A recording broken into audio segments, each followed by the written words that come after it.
Many times as leaders, we are put in the position where we have to manage an employee who is not complying with company policy or they're creating a hostile work environment. In this video, I'm going to give you some tips on how to best deal with the situation before it gets crazy. Welcome to the channel, Leaders with Mike. On this channel, I help you become a more confident leader, and I do this with no nonsense sense, if that makes any sense. One of the easiest ways to deal with workplace conflict, employee conflict, is to catch it before it becomes something.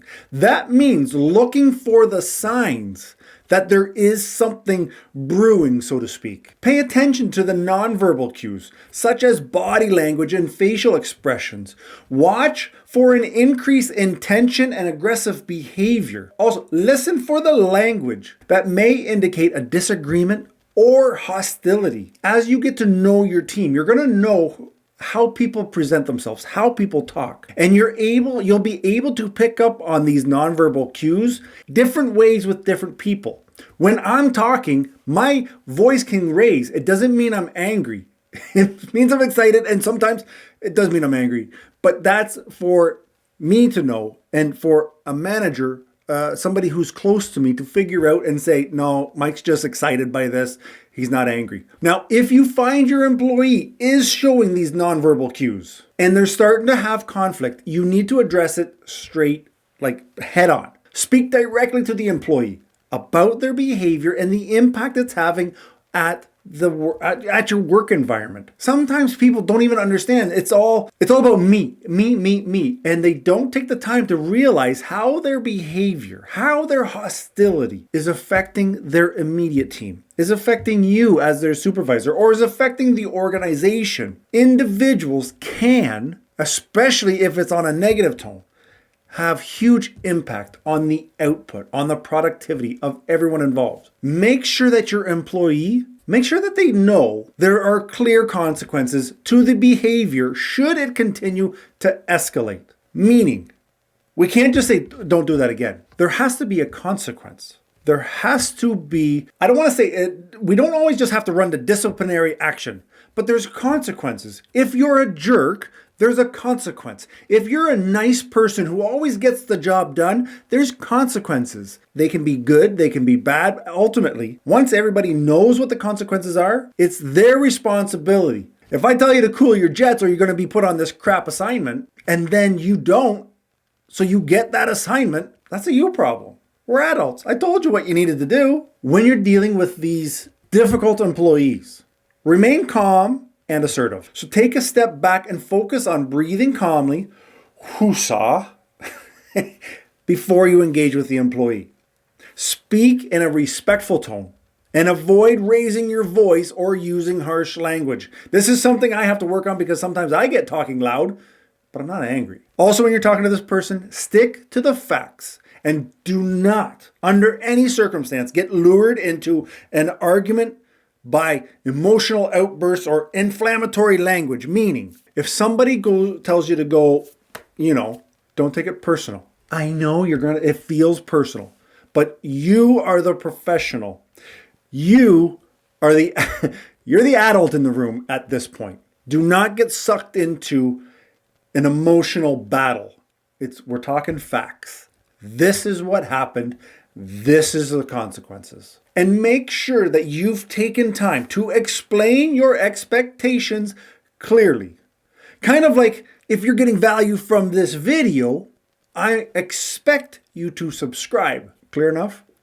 Make sure that the employee understands, and all your employees, make sure they understand exactly what is expected of them to do and why. Set clear boundaries and consequences for inappropriate behavior or the failure to comply with expectations. This isn't rocket science, unless you're a rocket scientist. But be specific when giving directions and provide examples to illustrate what success looks like. Now, when you're handling this difficult employee, make sure that you're treating all employees equally, regardless of personal characteristics or behavior. You need to follow a set procedure for every time a conflict arises so that the expectations are clear and the decisions can be made quickly and consistently. Everybody, you don't have to treat everybody identically, but you have to treat them equally.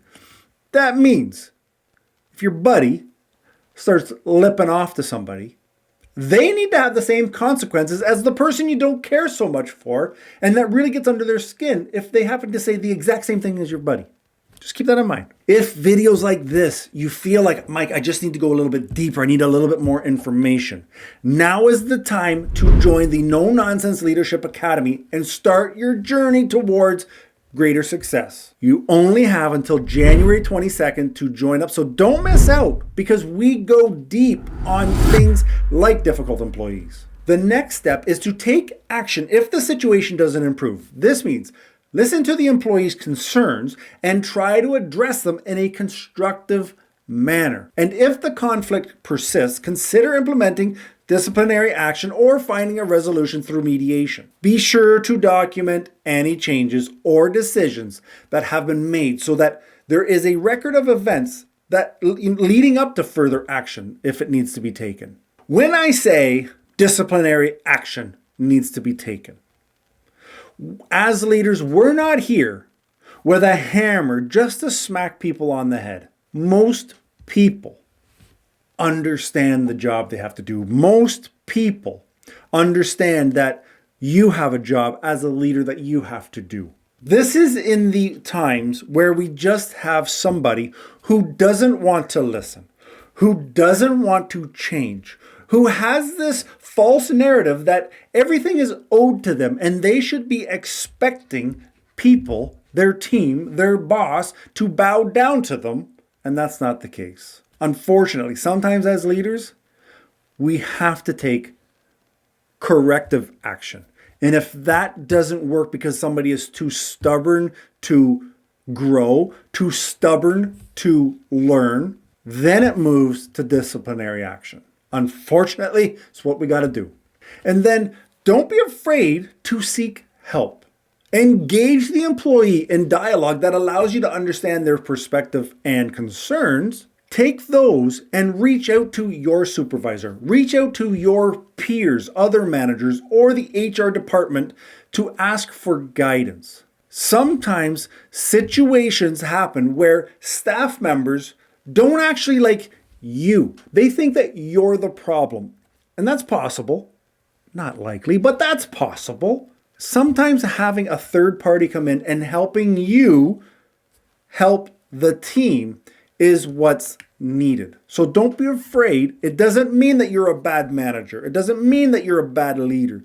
It means you're willing to go above and beyond and get the team working together by any means necessary. It's important to be able to deal with difficult employees in the early stages of conflict in order to avoid escalation. But what if you feel like you're outright being undermined by your staff? You need to watch this video because that's exactly what we talk about. So get your coffee. I'll see you there.